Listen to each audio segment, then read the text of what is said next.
yesu yesu yaranyiyeretse yesu ndamukunda kugeza n'ubu hariho ijambo ry'Imana rivuga ngo zobaheka kugeza aho muzosesa imvi. N'ubu ndacari mu mugongo wa Yesu.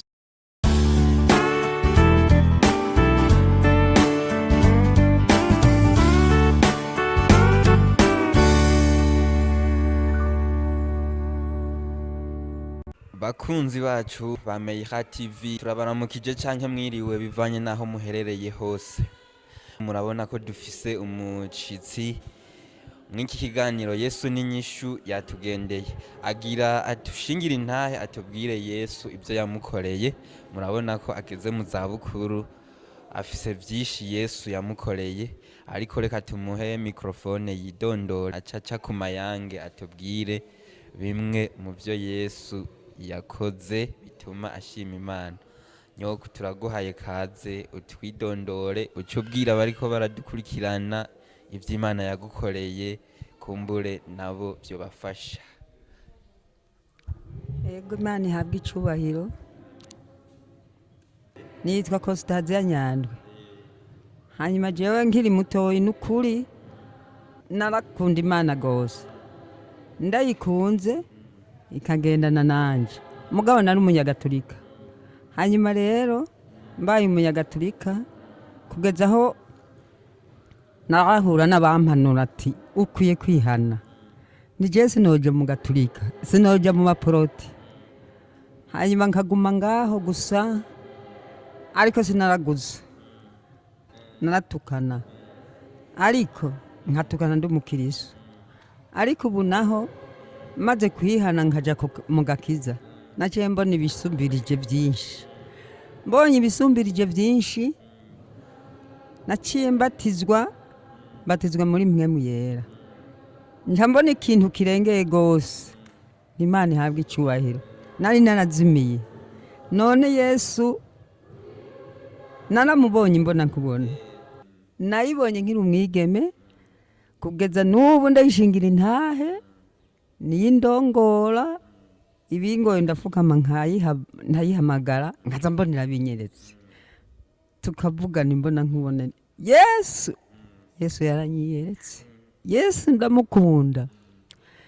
Kugeza n'ubu hariho ijambo ry'Imana rivuga ngo nzobaheka kugeza aho muzosesa imvi. N'ubu ndacari mu mugongo wa Yesu.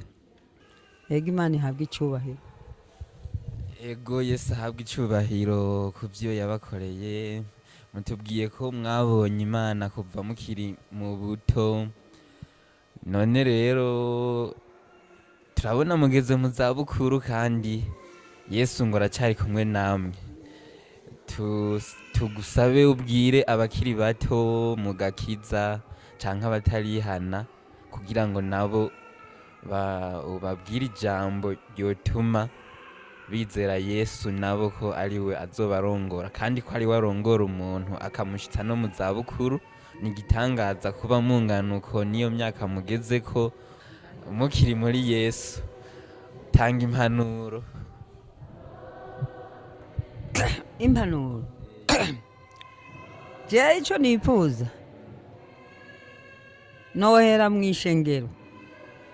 Ijambo ry'Imana urabona yuko rivuga ngo hari inkumi 10 zitanu z'abanyabwenge, zindi zitanu z'ibijuju. Nohera mw'ishengero. Hariho abantu bagenda nk'ibijuju mw'ishengero batamenye iyo batumbera. Mugabo bofukama bakagenda bagasaba mpwemu yera akabazigama, kuko uri kumwe na mpwemu yera ntagendera mu bupfu. Mpwemu yera acagira ati naho turi mu kana gatoyi, mpwemu acagira ati ico wakoze sico. Umuntu w'Imana akihana. None abantu bomenya ubwenge ntibaze baraja mu bijuju. Kugenda utazi yuja n'ubugesera. Naho wowe warize amashuri genda ziga yuko ndakuruta. Naho ndakurusha ubwenge.